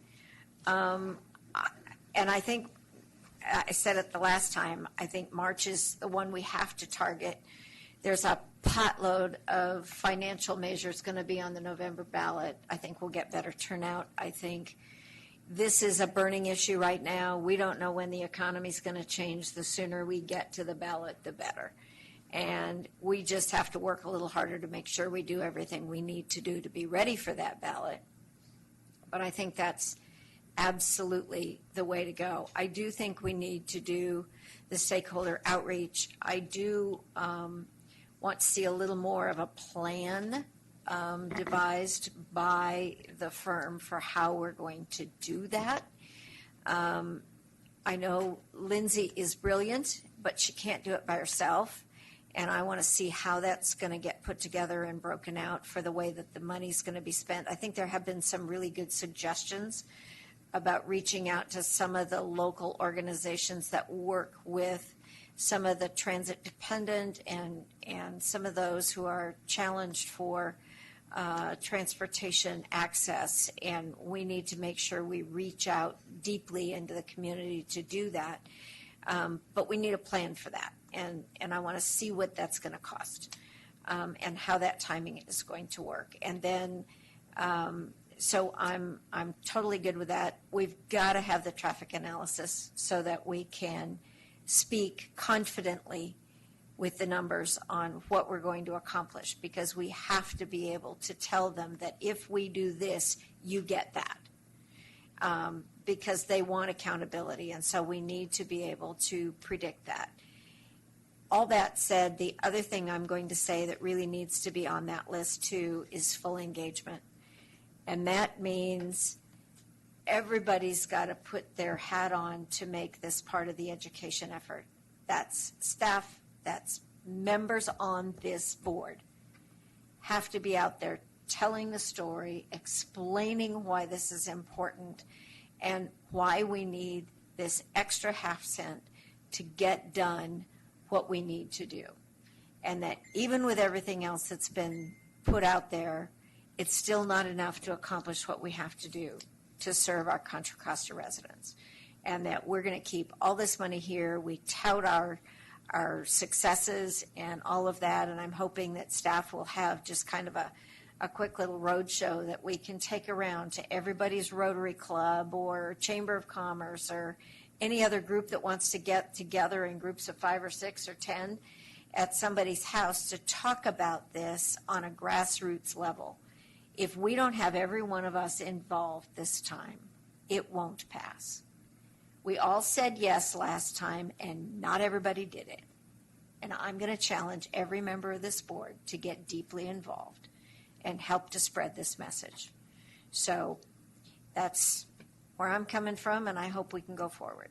And my question I asked Mala, did we take each one and vote for action, or did we take it as a whole?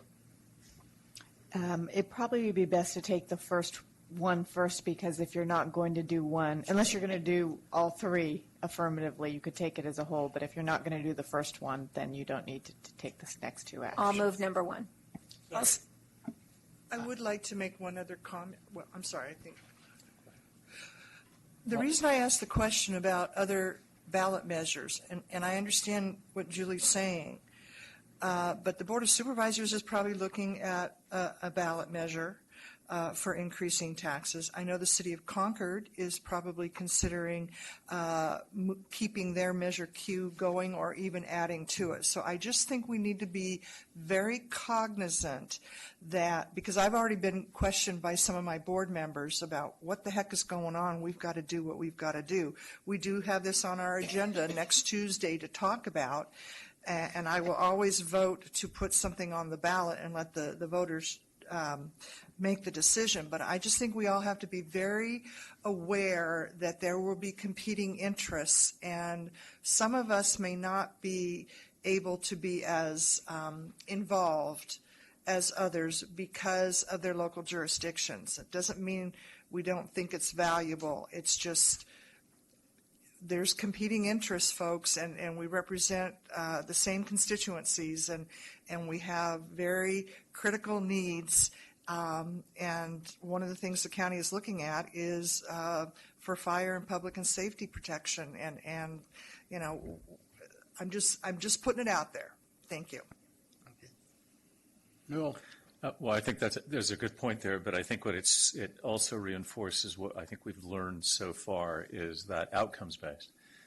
Anybody will vote right now in California, in this county, to support fire if there's a valid value proposition that says, I will get something for it. I would challenge you on East County Fire Protection District. Yeah, I know it's a challenge, but first of all, I think we should go ahead and do this. Yeah, it's time. I think it's also a caution. It's not a good way to negotiate when you say, I'm going to be against you unless you give me what I want. We've heard that before. Look, the only people that benefit out of this are the taxpayers. If the taxpayers see a benefit, they vote for it. Same thing for us. That's who we represent. We represent the greater good of our population that are paying these taxes. We know that we have a little problem out in East County about a perception. That's going to be information. That you can't spend a gargantuan amount of money with the most incredibly beautiful assets that have made a dramatic difference. And somebody to say, well, gee, I don't notice what you've done for me today. So I think we can overcome that. In the San Ramon Valley, to be honest, Measure J didn't do anything for the San Ramon Valley at all. Didn't.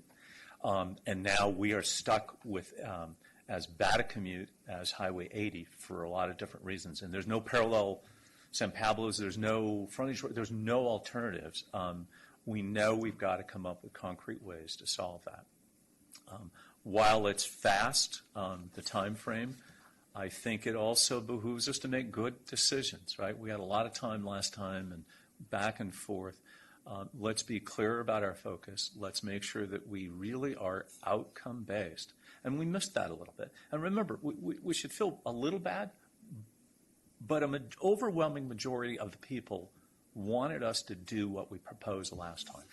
And we just missed the mark. And the reason why we have these challenging things is because it's a 2/3 majority. So we're really looking too often at who's against it instead of who's for it. We need to be for this, as Julie said. We as a board need to be out there. We need to be out there with great ideas and fully understand those ideas and be able to verbally and articulate how it's going to make lives better. It's going to make the environment better. Of course it has to. We have a lot of standards.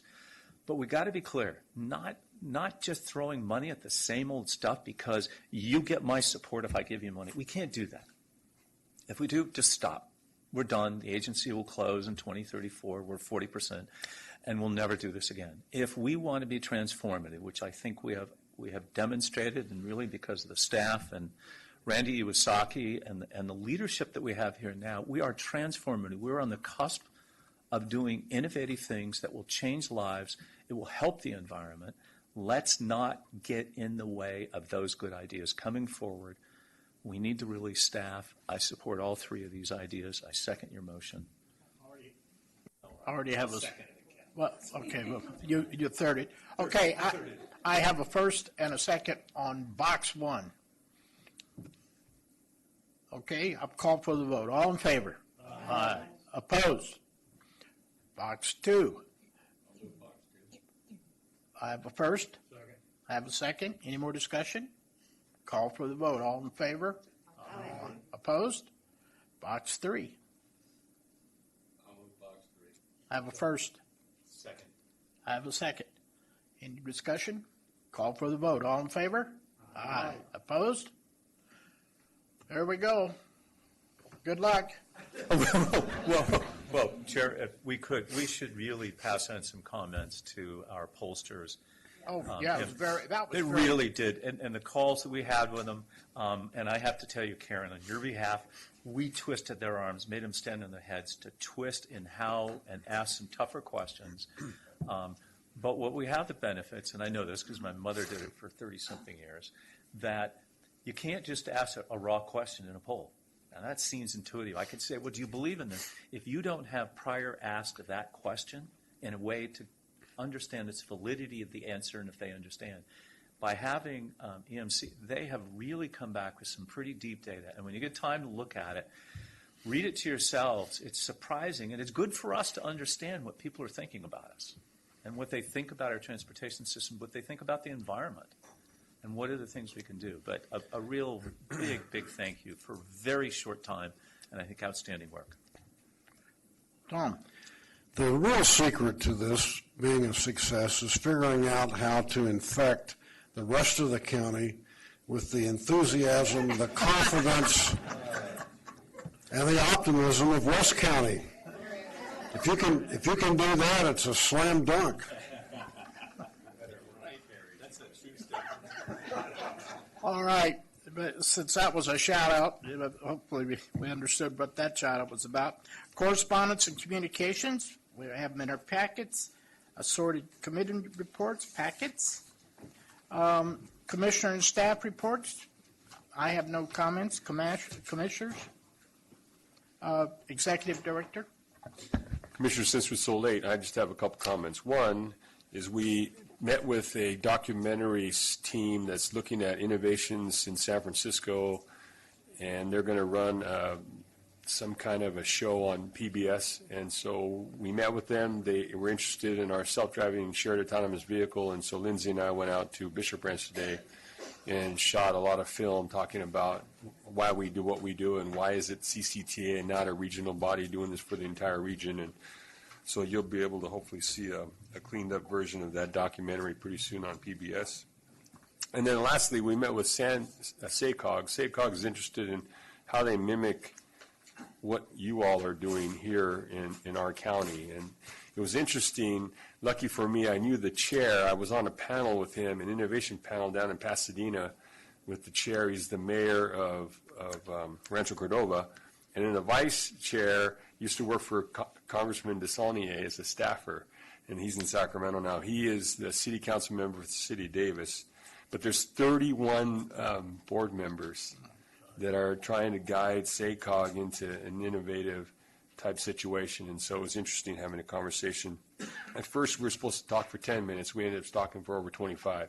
So it was a good exchange of why CCTA does what we do. So thank you. And if I can't, Randy, what is going on with San Joaquin County Public Works? They want to do testing too, like what we're doing? I have no idea. I didn't meet with them. That's Tim met with them, yeah. Tim's outside. Yeah, so, but they met with us, their county supervisor and San Joaquin County staff, and they sent their economic advisor over. I couldn't make that meeting, but they want to mimic what we're doing. So there's a lot of agencies that want to mirror what we're doing, and they see the test bed as a magnet, so they're trying to figure out how they create a test bed in their county. Tim, what Is does that San Joaquin Supervisor Kathy Miller? No, it was a supervisor that used to be a CHP officer. Supervisor Wynn? Yes. did we answer the question before Tim got in here? So are we talking about the meeting with San Joaquin? Yeah. So the meeting with San Joaquin was essentially what it was with AAA, our managing partner with Gomenton Station. And so really what they're looking for is a site to do high-speed testing. And so they're essentially looking around in areas both inside in Contra Costa and outside Contra Costa, and basically looking for ways, because there's an immediate need for our partners to do high-speed testing, and so it would take some time to actually build one. And so they're basically trying to identify existing sites, and so San Joaquin has a couple sites identified, and so we're going to be having a follow-up meeting with them to talk about those sites and to see if they would actually meet the goals and the schedule and the needs of AAA for their high-speed testing.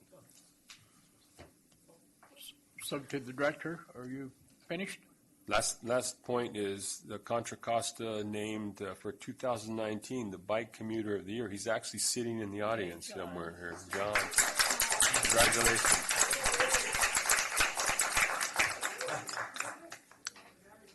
No. Oh, okay.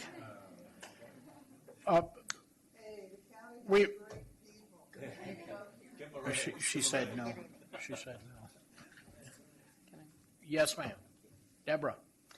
Yes, so I just want to express, we are excited at BART that CCTA is going to move forward with the TEP, and it's no secret. You can see in the results of the polling that transit is important, and that BART was high on that list. And so we are already hard at work at BART, trying to come together with some agreement on things that we think will be very, very important to the voters, and are willing to make a commitment to support this in every way that we can, and help CCTA get it over the finish line this time. Okay, thank you. Board, please do not leave. We have to go. We will adjourn the meeting, and we will go into closed session. The board will. We're just adjourning the open session portion of the Adjourning meeting. the open session. And going we'll be into going closed into closed session for the two items listed on the We're agenda. going into closed session for public employee performance evaluation pursuant to Government Code 54957 for the executive director.